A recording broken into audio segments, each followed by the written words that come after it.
Pak, ini Bapak udah melanggar, Pak. Ini kita... Seorang debt collector menagih utang di kantor Bajaringan di Jalan Daan Mogot, Cengkareng, Jakarta Barat.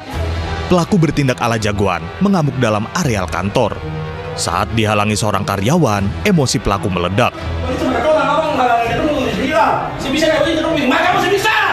Karyawan ini berusaha melerai diserang hingga jatuh tersungkur. Pasca menerima laporan, polisi melakukan olah tempat kejadian perkara. Sejumlah saksi dan rekaman kamera CCTV diperiksa. Polisi kesulitan menangkap karena identitas pelaku tidak diketahui. Dari Jakarta, Miftahul Gadi melaporkan.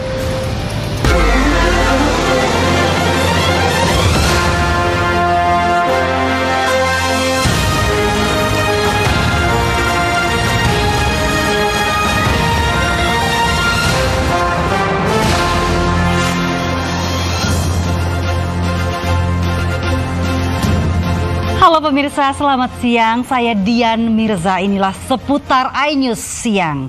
Pemirsa, tragedi ledakan amunisi di Garut, Jawa Barat menyebabkan 13 orang tewas.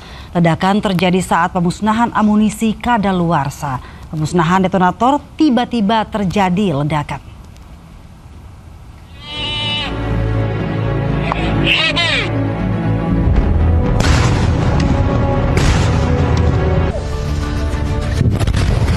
Ledakan pemusnahan amunisi kadaluarsa milik TNI di Cibalong, Kabupaten Garut menewaskan 13 orang, terdiri dari 4 TNI dan 9 warga sipil.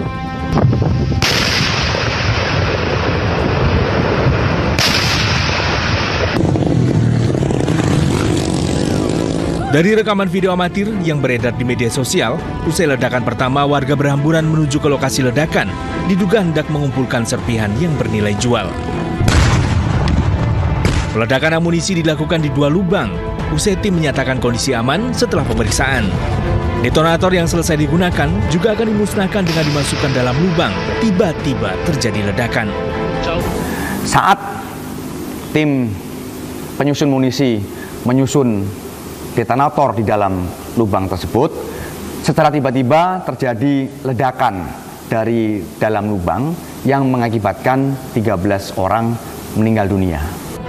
Ledakan amunisi rutin dilakukan di lokasi lahan BKSDA jauh dari permukiman. Lokasi masih dijaga ketat dan disterilkan karena dikhawatirkan masih ada bahan-bahan berbahaya.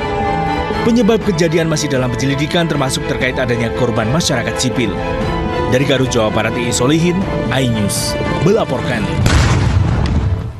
Pemirsa, 9 dari 13 korban tewas ledakan amunisi di Garut, Jawa Barat telah teridentifikasi. Jenazah 4 korban yang merupakan anggota TNI telah dibawa ke Jakarta dini hari tadi.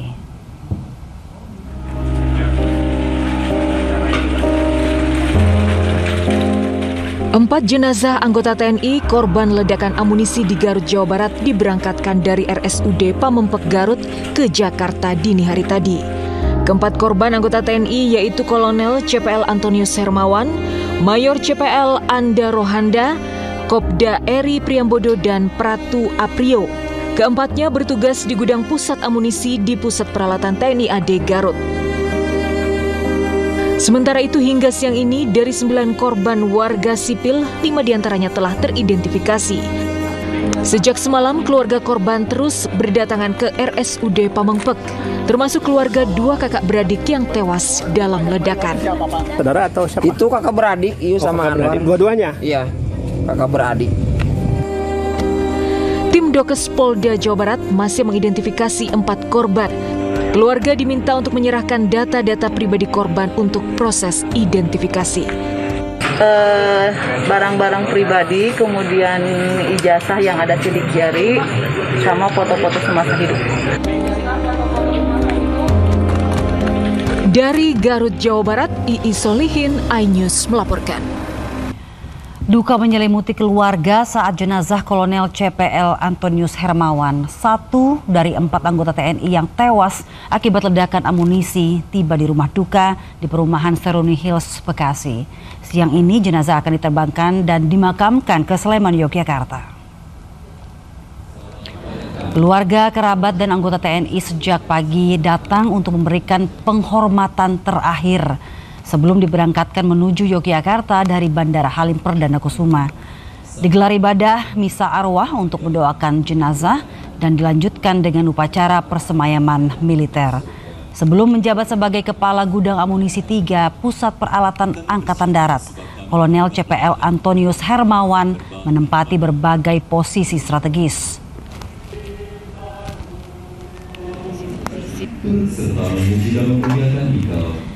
Jenazah Kolonel CPL Antonius Hermawan, anggota TNI korban ledakan amunisi di Garut, dibawa ke kampung halaman Sleman, Yogyakarta pagi ini. Jenazah diterbangkan dari Bandara Halim Perdana Kusuma pagi tadi. Dan berikut laporan Esra Ambarita. Nah pemirsa, kalau saat ini bisa kami gambarkan, saya tengah melaporkan langsung tepat sekitar 50 meter dari arah jenazah dibawa, karena sampai saat ini kami tidak diperkenankan, atau untuk awak media ini tidak diperkenankan untuk mendekat untuk melihat langsung seperti apa atau proses jenazah ini dibawa langsung ke dalam kargo. Kalau informasi yang kami dapatkan langsung dari lapangan bahwa yang hanya diberangkatkan pada hari ini jenazahnya langsung ke Sleman, Yogyakarta hanyalah Kolonel dari Antonius Hermawan. Sementara untuk ketiga jenazah lainnya tentunya ini ke tempat yang berbeda. Misalnya untuk jenazah yang kedua ada Mayor Anda Rohanda. Ini akan rencananya dibawa ke Desa Cinunuk, Kecamatan Cileunyi, Bandung. Kemudian yang ketiga ada Kopda Eri Dwi Prambodo. Ini juga nanti akan langsung dibawa ke Surat Temanggung, Jawa Tengah. Dan terakhir seperti yang saya sebutkan adalah Pratu Aprio Setiawan. Ini beralamat langsung di Kabupaten Bolmong, Sulawesi Utara. Kembali ke Anda. Pemirsa, keluarga Kolonel TNI Antonius Hermawan masih menunggu kedatangan jenazah di rumah duka di Yogyakarta. Rencananya pemakaman akan dilakukan sore nanti secara militer. Karangan bunga duka cita berjajar di halaman rumah Kolonel Antonius Hermawan di Desa Harjo Binangun, Pakem, Kabupaten Sleman. Sejumlah rekan dan kerabat berdatangan menyampaikan rasa duka dan mendoakan almarhum. Keluarga menunggu kedatangan jenazah Kolonel Antonius Hermawan yang diterbangkan dari Bandara Halim Perdana Kusuma, Jakarta. Kolonel Antonius Hermawan meninggalkan seorang istri dan 1 orang anak. Dari berapa bersaudara? Pemirsa, lokasi pemusnahan amunisi di Desa Sagara, Kecamatan Cibalong, Garut masih disterilkan pasca ledakan yang menewaskan 13 orang Senin kemarin. Jalan menuju lokasi pemusnahan amunisi akhir di Desa Sagara, Kecamatan Cibalong masih dijaga aparat keamanan. Warga dilarang keras mendekat ke lokasi ledakan.